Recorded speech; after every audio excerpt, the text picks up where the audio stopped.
games. Hey Fred, Kyle back here. What do you tell the fans? I mean, you're building your program in Nebraska. What do you say to your fans that are seeing progress each year, and as it gets better, may not have all the wins all the time, but you're making progress to build a program? Yeah, you know what? I've said since we put this group together, it's a really fun team to coach. They compete, as you saw tonight. Obviously, we were very shorthanded with a couple of our key guys out, especially on the glass. You have your two best perimeter rebounders out of the lineup, but this game had nothing to do with effort, the final result.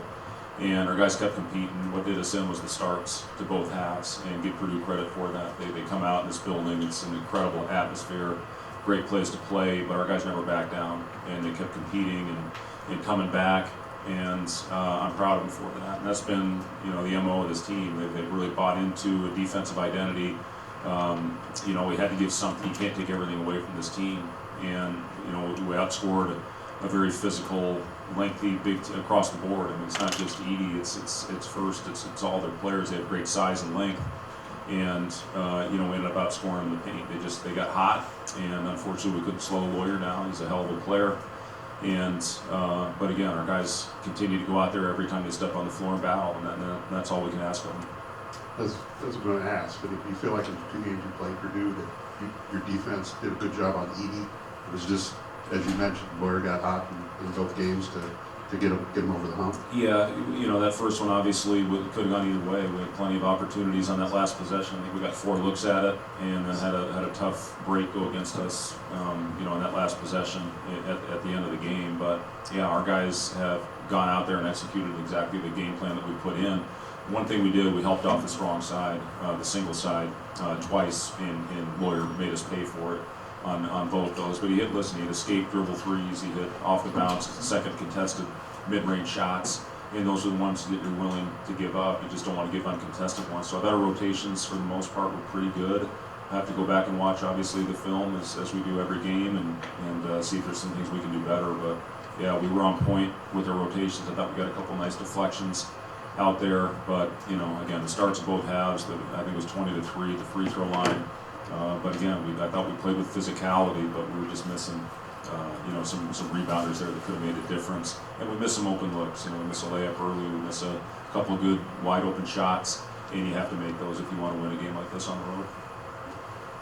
Fred, this was Painter's 400th career win. As a coach yourself, what do you think has made him successful over his career? Well, he's one of the best in the business, and he does such a phenomenal job recruiting to his system. And you know, he learned from a great one in Gene Katie, and he's you know, he has these guys play with great toughness. Every time they step on the floor, they play together on the road. I mean, it doesn't matter what environment they're in. They play the same and they're consistent. So, you know, I think the world of Matt, and you know, happy for him. Not happy that I'm the guy I got 400 against, but you know, he's a hell of a coach. Dave. Coach, how challenging is it to take on a team with that many different big men that can all rebound outside of their space? Yeah, again, it's not just at the 5 spot. I mean, Zach had 7 of them, I think, but you know, the rest of those guys, they crash hard.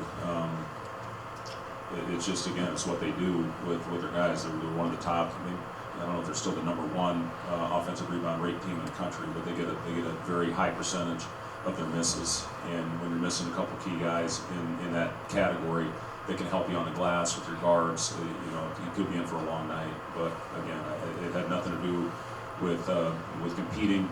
Our guys did that, and as I told them after the game in the locker room, you know, we talked in our first meeting. If you can walk in the locker room after the game, look each other in the eye, and say you gave everything you had, you can live with the result. And I thought our guys did that. Hey Fred, one more. You played with 7'4" Rick Schmitz when you played.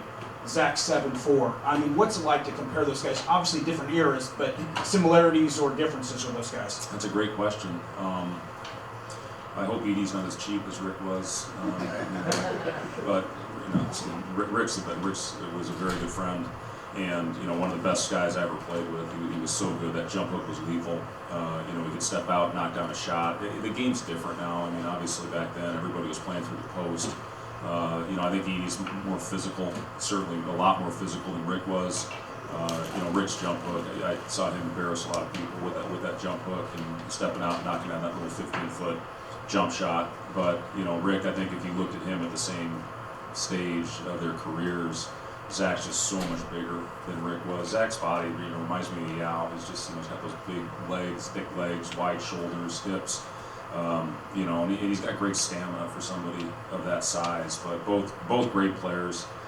Again, Rick was as good as anybody I played with at that position, and he's the most dominant player in the game right now. Thanks, sir.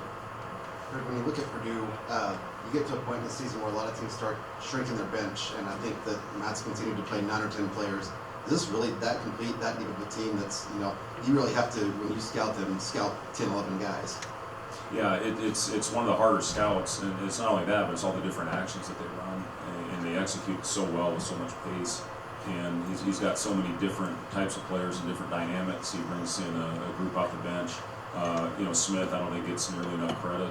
He's in my opinion, as good as any freshman in the country with what he does, picking up full court, his toughness, and his ability to make shots and get to the rim, and just how he runs the team. Those their 3s and 4s, pick any of them. They all go out there and they have a little bit different skill sets, but all have great toughness and physicality, and they can all make shots. I apologize if I missed this, but how come you didn't have Sam tonight? And you know when you might get Juwan back? We're Juwan right now. He's going to be out for a while. We don't know exactly how long. We hope to get him back before too long. But the big thing with him, with his shoulder right now, he's got a lot of swelling and pain in there. So the short-term goal with him is to get that swelling out, to get the pain management, get that under control.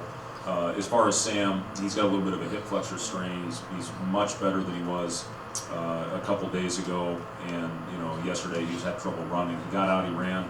Today, just had a little bit of pain. We took a cautious approach with him. We've got a nice little break. We're going to have to take the next 2 days off. We haven't taken our day off this week, and next week with tight games, we have to take Sunday. So our guys will get the weekend, hopefully to get right, get healthy, and at least get Sam back on the floor on Wednesday.